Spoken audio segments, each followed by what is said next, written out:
Setiap saya ngalamin sebuah kesulitan, saya selalu berpikir, pertama adalah saya berpikir bapak saya dulu pernah menderita. Saya bandingkan dengan bapak saya, penderitaannya lebih berat mana.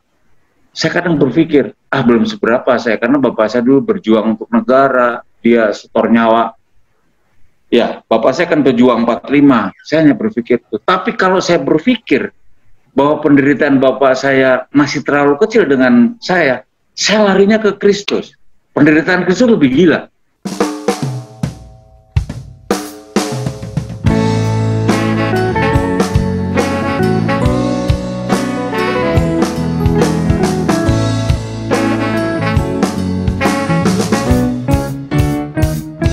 Kenapa sih Om akhirnya melepas profesi pilotnya, dilepas, terus akhirnya fokus di fotografi, Om? Ya, sebetulnya kita tidak pernah tahu ya bahwa jalan hidup kita seperti apa. Tapi hidup itu kan sebuah pilihan ya.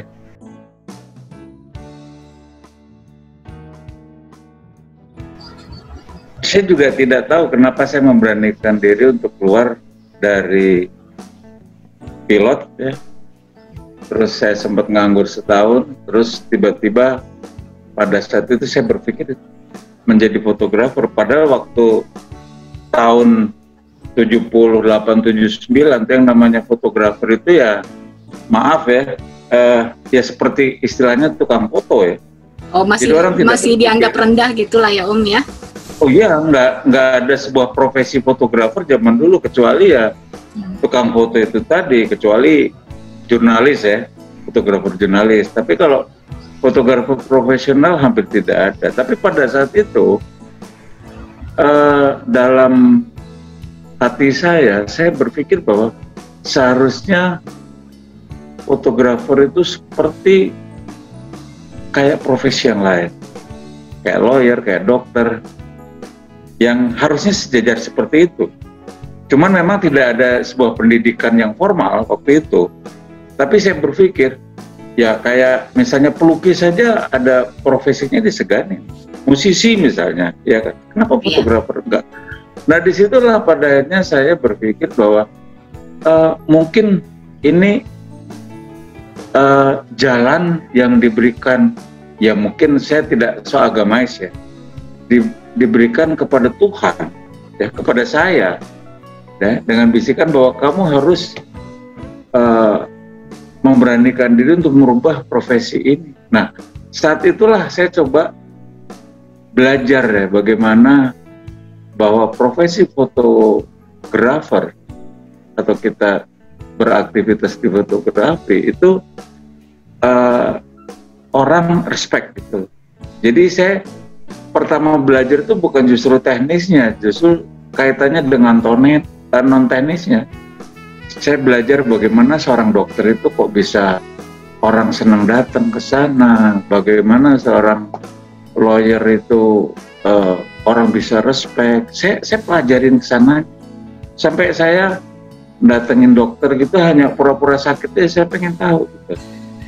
Nah disitulah akhirnya saya berpikir bahwa ternyata sebetulnya kalau saya melihat profesi itu pertama jelas ya sebuah pengabdian, dedikasi dan pengabdian itu sudah jelas. Yang kedua adalah bahwa bagaimana kita membentuk diri kita bahwa orang terhadap kita itu merasa nyaman.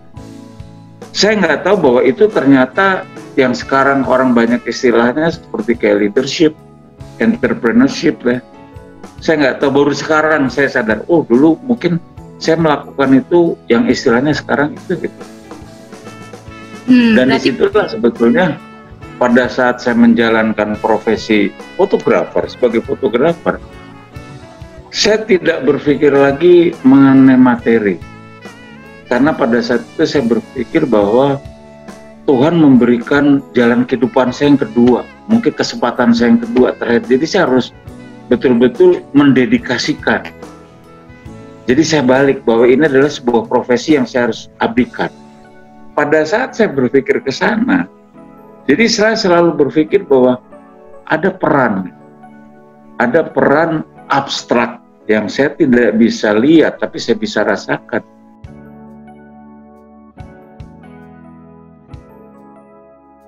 Bahwa inilah sebuah berkah menurut saya. Jadi pada saat saya menjalani profesi saya yang kedua, saya bilang, saya harus punya komitmen, karena kalau enggak, hidup saya akan sia-sia pada saat itu. Karena yang pertama saya mendeklar atau saya profesi saya pilot, terus tiba-tiba saya merubah, buat saya rasanya kesempatan nggak ada dua kali di dalam hidup. Lebih menurut Om yang paling berperan itu adalah Tuhan atau kerja keras Om sendiri gitu mencapai itu?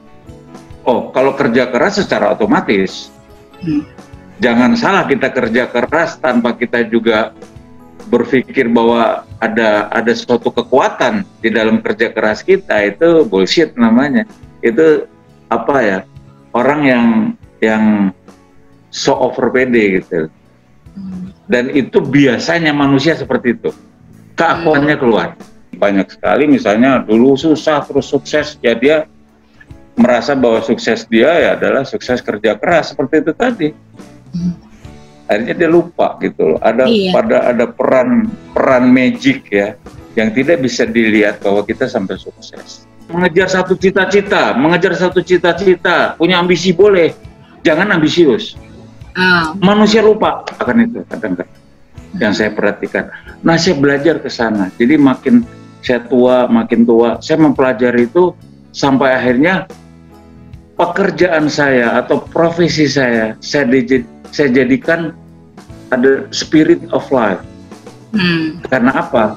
Karena tadi yang saya bilang, saya harus mengabdi pada profesi saya. Dengan sebuah kepengabdian, itu kan atas rasa syukur saya dikasih hidup sama Tuhan.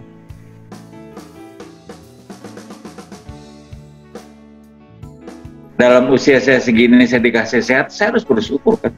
Jadi timbal baliknya adalah saya harus abdikan hidup saya. Jadi artinya fotografi atau fotografer itu udah bukan profesi saya, itu jalan hidup saya.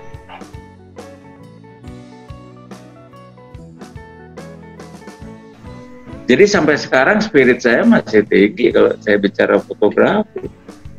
Jadi kekuatan hidup saya adalah di fotografi, karena Tuhan sudah memberikan apa yang saya ceritakan tadi dari saya pilot ke sini, dan saya harus punya komitmen seperti itu.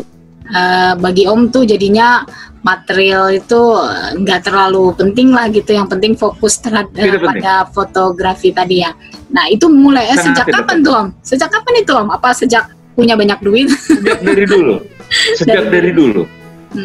Iya. Karena begini, saya selalu bilang, misalnya ada orang ya bicara soal uang sama saya bilang kepala saya pusing, jangan ngomong saja sama staf saya. Bahkan sederhananya saja, misalnya saya ada duit misalnya, tiba-tiba ada orang bicara soal investasi, saya bilang, Mbak ngomong investasi, saya bilang, dengan angka dan artinya harapan saya ke depan itu uang itu menjadi milik saya, kepala saya malah pusing. Karena hidup saya sudah saya serahkan sama sebuah penciptaan ini, sampai segitunya. Dan di kantor, itu kalau saya boleh mau cerita, saya tidak tahu apa yang saya dapatkan. Semua yang megang adalah pegawai saya. Satu contoh lah ya, kadang-kadang saya sering diskusi sama teman saya gitu. Hidup itu kan perlu materi, perlu untuk hidup kan. Saya bilang, iya. Tapi kenapa kamu seperti itu, tanya ke saya. Saya nggak bilang saya seniman, enggak. Tapi saya berpikir bertahun-tahun, saya abdikan hidup saya dan saya percaya akan sebuah proses alami. Ya. Artinya kalau kita bisa proses alami itu ada peran Tuhan kan. Masa tiba-tiba saya nggak percaya itu? Sayang, saya bilang. Dan saya udah jalanin seperti ini puluhan tahun. Jadi buat saya sangat sederhana. Bahkan saya saking percayanya, itu saya tidak pernah menaruh curiga sama siapapun. Contoh sederhananya lah, rumah saya itu tidak pernah ada kuncinya. Saya kalau pergi keluar kota, Betul. Sampai sekarang Om. Sampai sekarang. Aduh, ini jangan ada yang tahu nih Om, nanti dibongkar. Nggak apa-apa. Karena begini, ya. Kadang-kadang saya berpikir, kalau saya kehilangan barang, saya sering kok. Misalnya kehilangan mobil, kehilangan motor, saya senyum. Kenapa pertanyaannya? Pertanyaannya kenapa? Saya harus bersyukur karena saya punya mobil. Kalau saya tinggal di kolong jembatan, mana saya bisa ini?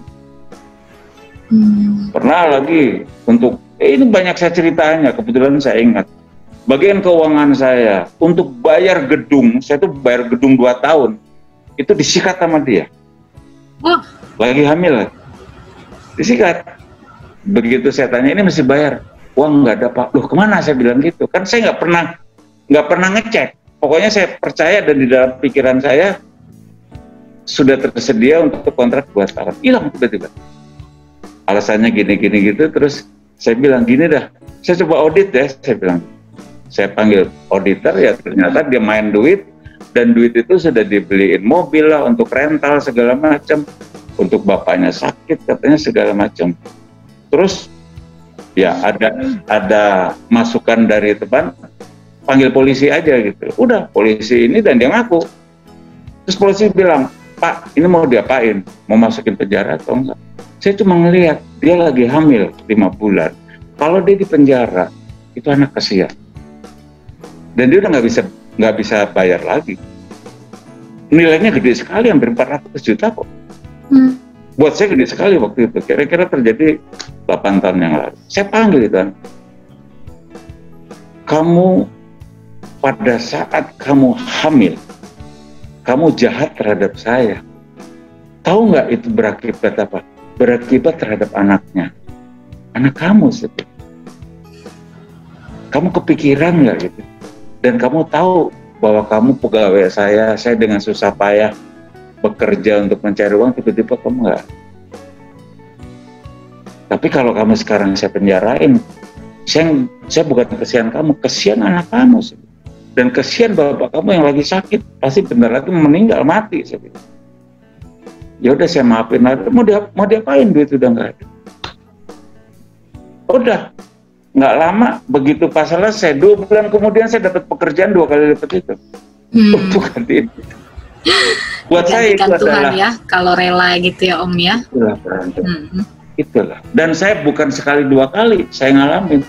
Sudah berpuluh-puluh kali. Jadi buat saya, apalagi udah saya setua ini, saya udah makin percaya gitu.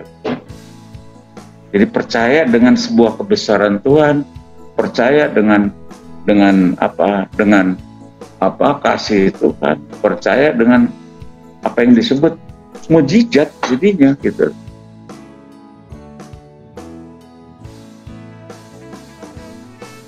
Tapi mungkin nggak, maaf nih Om, mungkin nggak karena Om punya uang berlebih, tapi kalau bagi yang uangnya pas-pasan kan kehilangan begitu kan sakit banget Om di hati.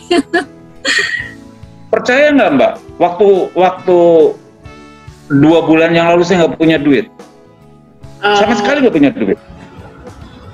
Baru kemarin saya dapat pekerjaan, saya punya duit. Jadi orang jangan pernah menyangka, karena itu yang saya bilang, bahwa saking saya itu tidak pernah mengeluh pada orang. Tidak ada yang tahu ya. Orang lain dia pikir saya kelebihan. Dan banyak sekali, karena saya kan bermain media sosial ya. Kadang-kadang ada orang yang nawarin investasi, Pak investasi. Saya bilang investasi apa? Ya kan Bapak pasti punya uang. Saya nggak ada uang saya untuk hidup ke depan ini, saya lagi mikir. Karena dalam pandemi ini, 4 bulan sekolah saya berhenti. Benar. Pegawai saya separuhnya saya rumahkan. Pegawai saya rumahkan. Saya harus berpikir 3 bulan ke depan saya bisa menghidupi mereka. Bukan untuk hidupin saya, menghidupin mereka. Mereka nggak percaya. Kalau kamu nggak percaya, kamu ketemu saya sekarang. Kamu tanya orang saya. Baru setelah dia datang, oh iya maaf Pak. Itulah saya bilang. Tapi kenapa Bapak kelihatannya kayak nggak punya ini? Happy gitu. Saya tanya, Anda punya agama nggak? Saya tanya. Anda punya agama nggak? Saya bilang. Anda sering beribadah nggak? Ada. Nggak ada gunanya kalau Anda gitu. Saya nunjuk ada salib di situ. Beliau adalah spirit di dalam kehidupan saya.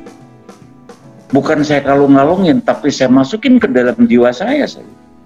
Banyak teman saya orang kaya-kaya, sedih dia akhirnya gini-gini. Saya bilang, kenapa? Waduh, gila, ekonomi lagi hancur. Gua dari toko 15 sekarang yang jalan cuma 3.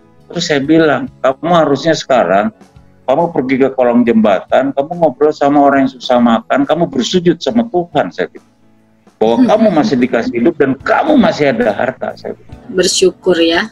Saya udah hampir, katakanlah kalau dari remaja, hampir 45 tahun saya menjalankan ini tanpa saya khawatir dengan apa yang disebut materi. Ternyata saya masih hidup sampai sekarang.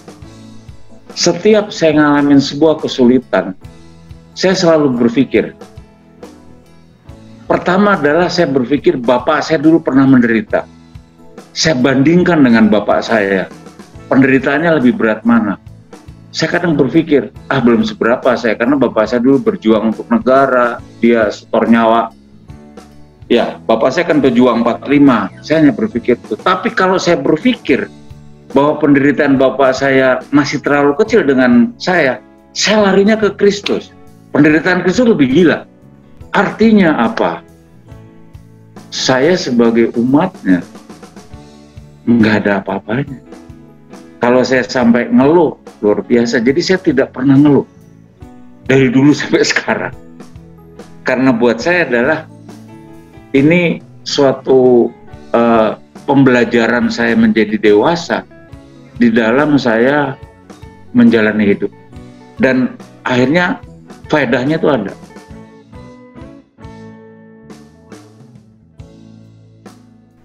Jadi bapak saya selalu bilang, kalau suatu saat kamu makan enak, kamu harus berpikir bahwa suatu saat kamu makan nggak enak. Memang pernah Om mengalami yang susah sampai seperti itu Om? Sampai makan nggak enak? Waduh, bapak saya tentara, bapak saya mengabdi, terus bapak saya ditahan 12 tahun. Pada saat 12 tahun, kita nggak bisa makan. Akhirnya gereja bantu kita, dan akhirnya ya saya putuskan untuk tidak meneruskan sekolah. Akhirnya saya meneruskan karena saudara saya 8 kan, ya. Jadi saya meneruskan ke pilot supaya apa? Supaya nggak bayar. Jadi seperti itu. Tujuannya apa waktu itu bikin sekolah fotografi? Sebetulnya sederhana. Saya begini. Pada saat saya mau menjadi fotografer, kan susah belajar. Mau belajar kemana gitu. Sampai saya akhirnya ikut kursus di luar negeri. Dalam batin saya, 42 tahun yang lalu, saya bilang ke batin saya, Tuhan, kalau saya jadi fotografer benar, saya pengen punya sekolah. Saya pengen mendidik, saya pengen mentransfer ilmu ini kepada teman-teman yang memerlukan. Tuhan wujudkan akhirnya ya Om. Iya, karena niat baik itu ya. Komitmen.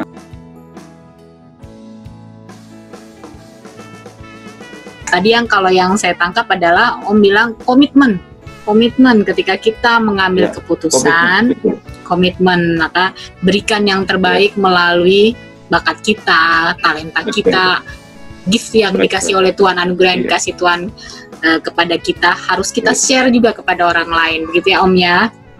Jadi nggak usah hitung-hitungan. Dan dedikasikan kembali ke manusia gitu.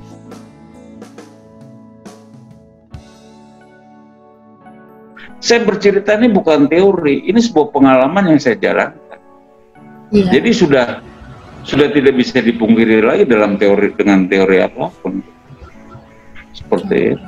Jadi kalau kita sudah bisa menjalankan ini, muncullah sebuah spirit. Spirit itu apa? Spirit itu adalah bagaimana kita bisa menjalani kehidupan dengan harapan ke depan.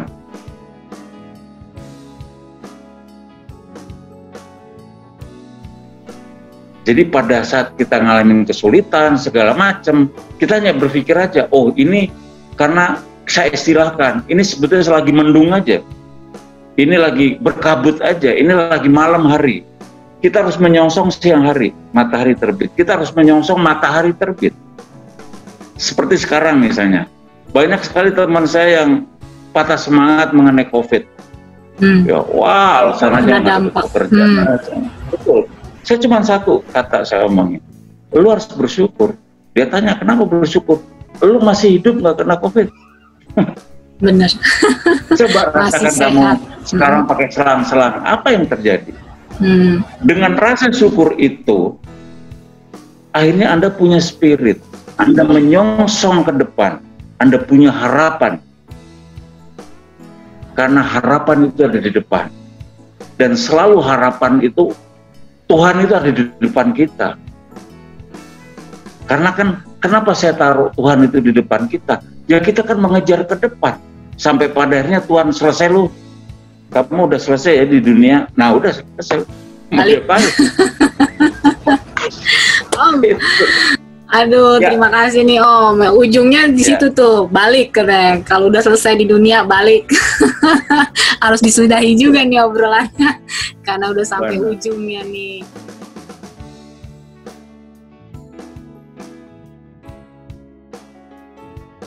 Buat saya ya, hidup ya dengan rasa syukur, kita harus punya jiwa besar. Jangan bermental kere. Kebanyakan manusia mentalnya kere, nggak punya duit sedih, punya duit sombong. Itu manusia. Saya belajar dari keteladanan Kristus.